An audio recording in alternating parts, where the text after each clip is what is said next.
Welcome Trinidad and Tobago to a News 4 report, a product of the Government Information Services Limited and the Ministry of Communications. I'm Joseph Lopez. Let's take a look at the headlines.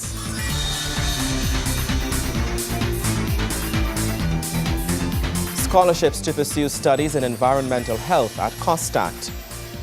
Children's Hospital set to be completed by June 2015. And the second installment of Hoop of Life basketball tournament in full swing.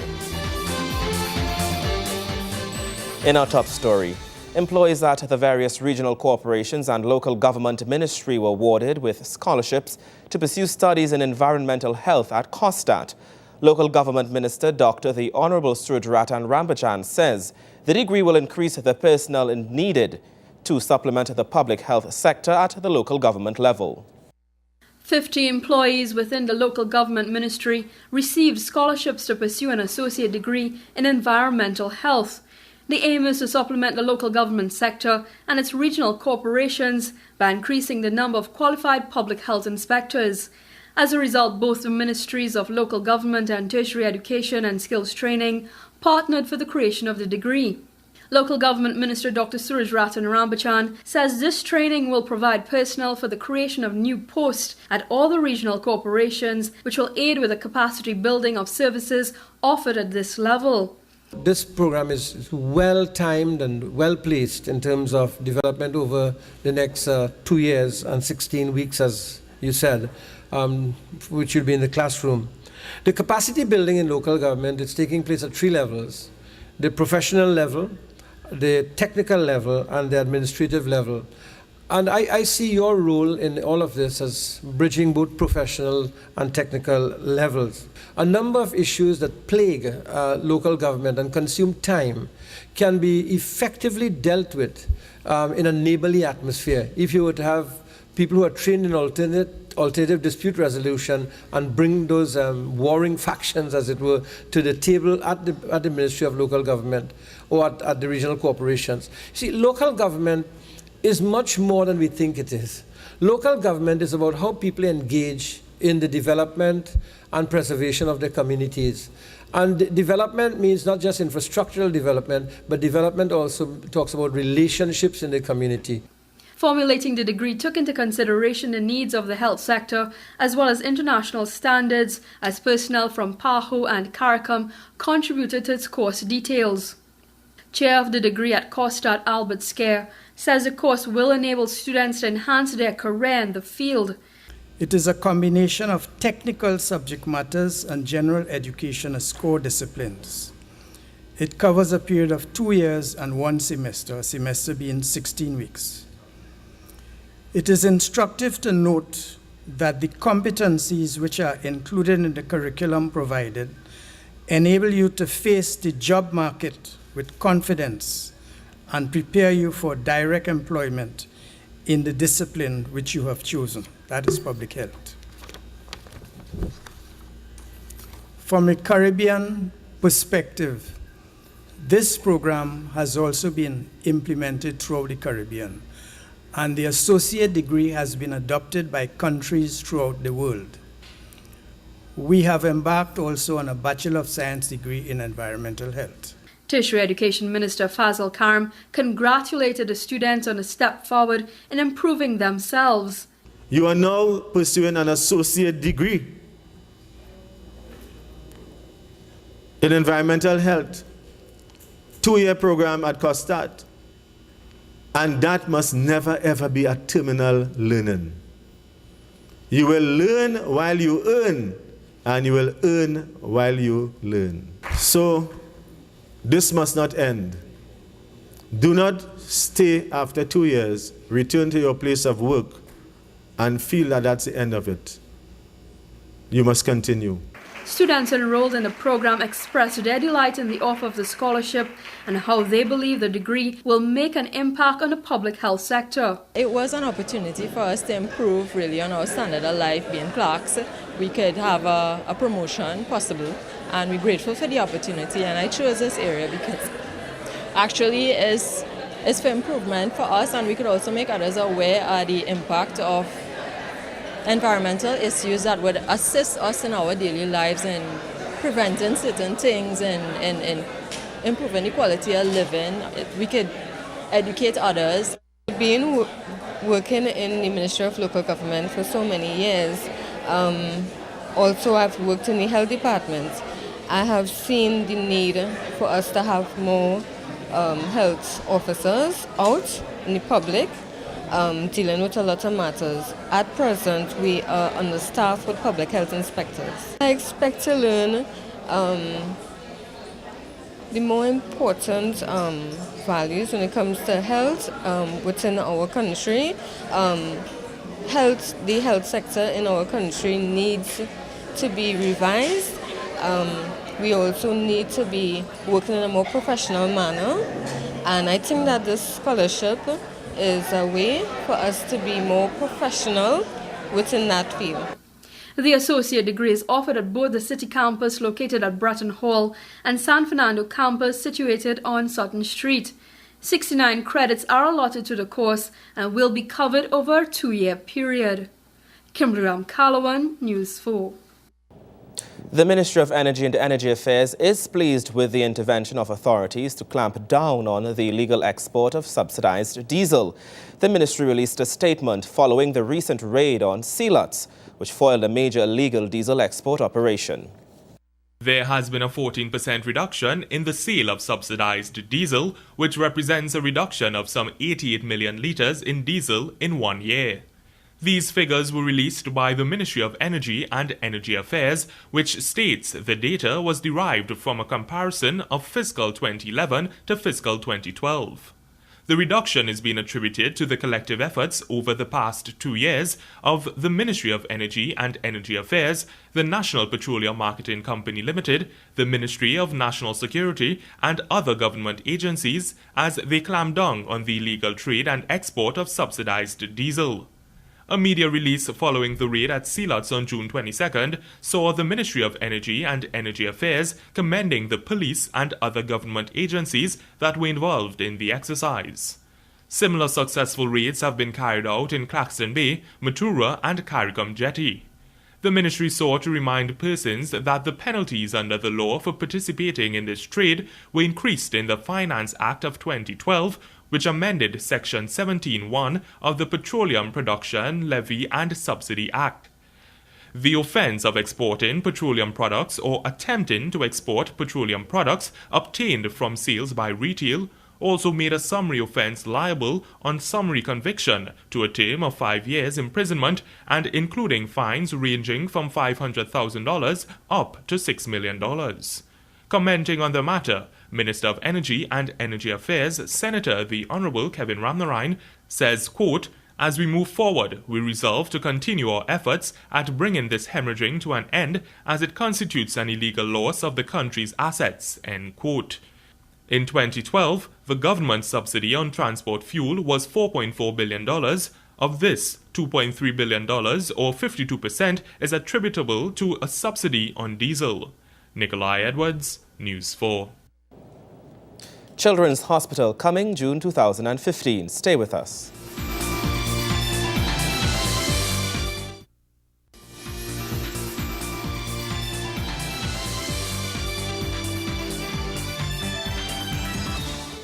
Welcome back. The proposed Children's Hospital set to be constructed in Couva will be completed by June 2015. This is the assurance coming from Health Minister Dr. Fuad Khan.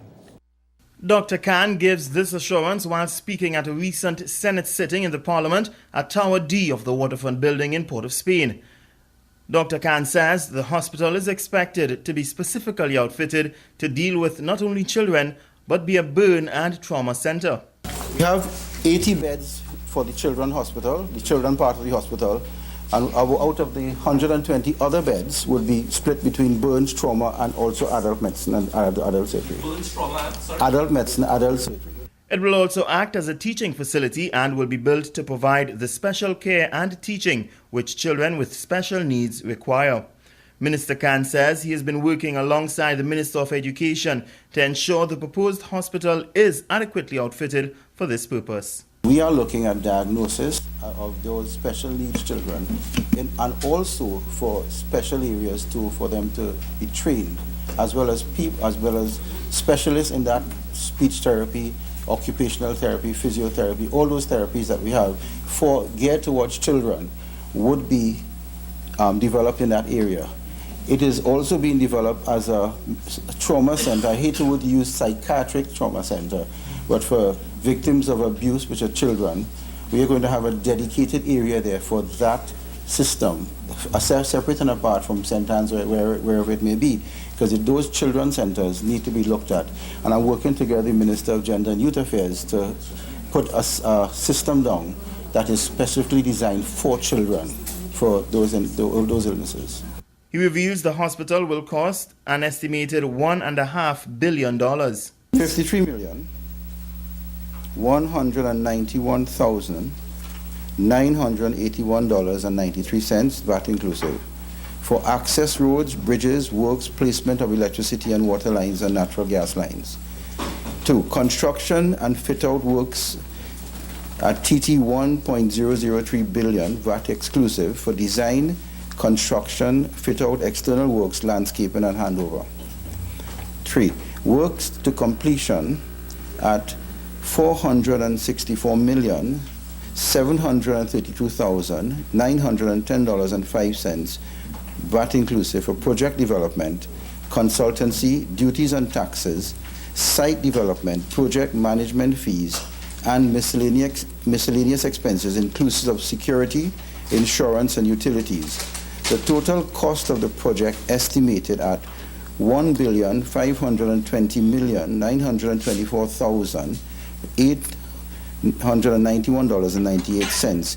The majority of the funds for the hospital will come through a government-to-government loan arrangement between the government of Trinidad and Tobago and the government of the People's Republic of China. The Export-Import Bank of China will loan 990 million yuan, the equivalent of about 1 billion TT dollars, to the construction of the hospital. The government will pay an interest rate of 2% per annum with a 5-year moratorium on interest payments, and the loan will mature in 20 years. Gregory McBurney, News 4. Community involvement in identifying and inventorying in accordance and as advocated by UNESCO's Intangible Heritage Convention has come to the forefront in the National Workshop on Community-Based Culture.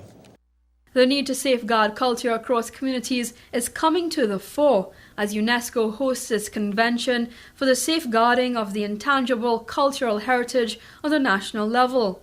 Forming a record of this heritage starts with identifying, organizing, and accessing cultural information that is unique and found within each and every community across Trinidad and Tobago. As chairman of the Trinidad and Tobago National Commission for UNESCO, Dr. Chris Rampasad says, for far too long documenting, researching, and archiving this type of knowledge has been left behind.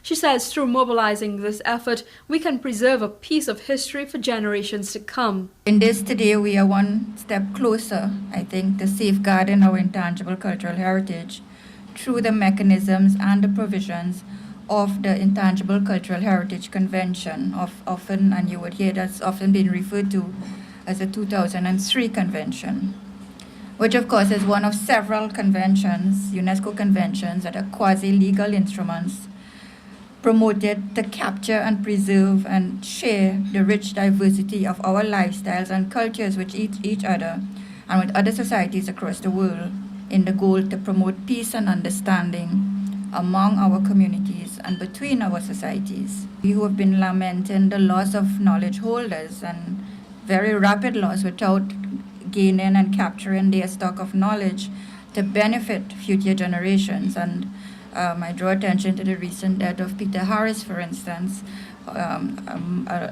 who's done a large body of research in archaeology, which we probably have lost with his passing because of not having captured much of that, nor have moved to benefit from his work. While this year marks the first decade of its implementation, as the convention was signed in 2003, the program is one that is being funded globally by the government of Japan.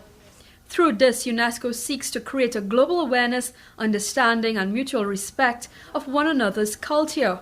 Here to sensitize and educate on capacity building of this project of Trinidad and Tobago's intangible cultural heritage and its value to global community of UNESCO is Hamal Chuli Gurung, Program Specialist for Culture at UNESCO. Communities, groups, and individuals worldwide will continue to cherish their own intangible cultural heritage and to gain an even greater respect for the heritage of others. 2. At the national level, countries will increasingly align their own safeguarding practices with the values and orientations of the Convention. 3. States will share their own diverse safeguarding experiences with others through the Convention and from other forums for international exchange in order to contribute to enhance safeguarding practices.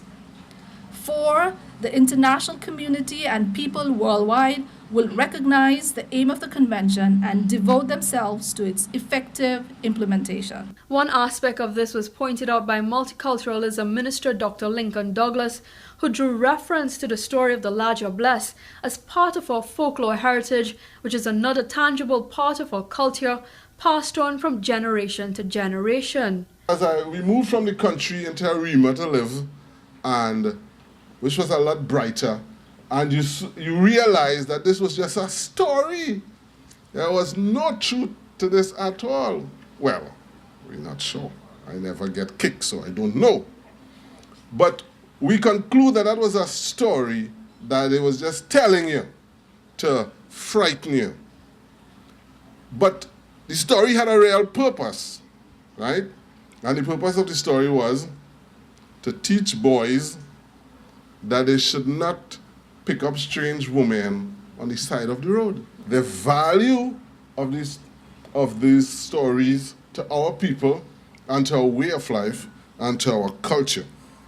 And that is why one of the reasons that safeguarding our intangible cultural heritage is so critical, because these things are at the foundation of our moral, of our belief system, our way of life, our people, which indeed is our culture, which is what gives us our identity in the space that we inhabit. Kimberly Ram-Calawan, News 4. Sports is up after the break. Stay with us.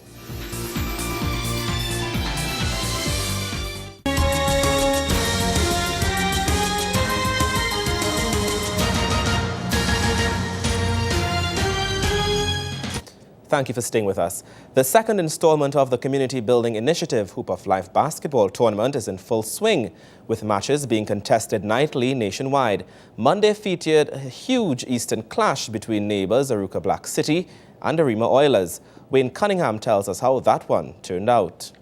Arouca Black City hosted neighbors Arima Oilers at the Henry Street Recreation Ground as action in the Hoop of Life basketball tournament continued on Monday. It was the Arimians on the board first, following the steal by Robert Didier. Randy Greenwich gets the first two, with some assistance from Kyle Turner.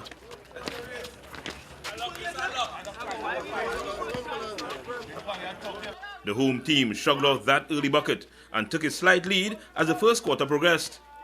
Kelvin Allain leading by example.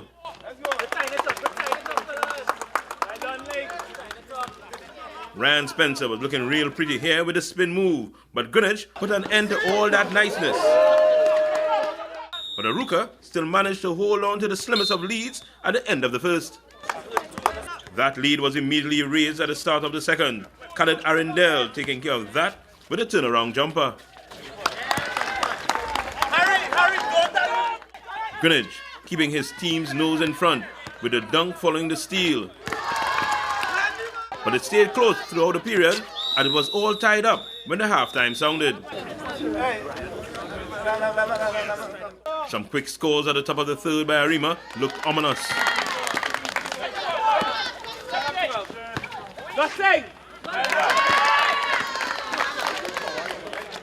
But as been the case for the entire game, their efforts were matched by Arouca. Ryan Spencer with two of his team high 17 points here. Under 21 player Matthew Shepard had 10. These two coming from just inside the arc.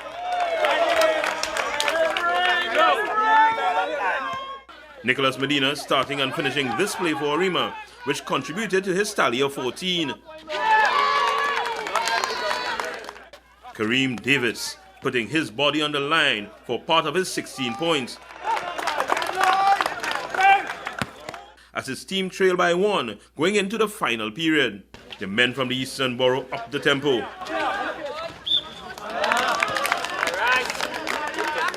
Robert Didier creating and converting the three-point opportunity. Kyle Turner with a steal and the easy lane.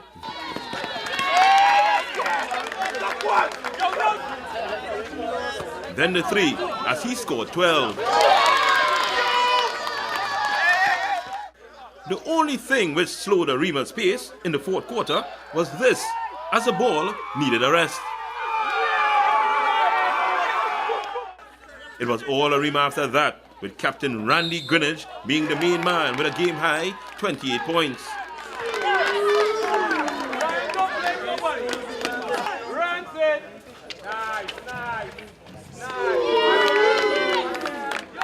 He led Arima to the 75-68 victory in the Ministry of National Security's Hoop of Life tournament. The next clash for them will be versus Malabar on Friday. Wayne Cunningham, News 4 Sports. More news when we return. Stay with us.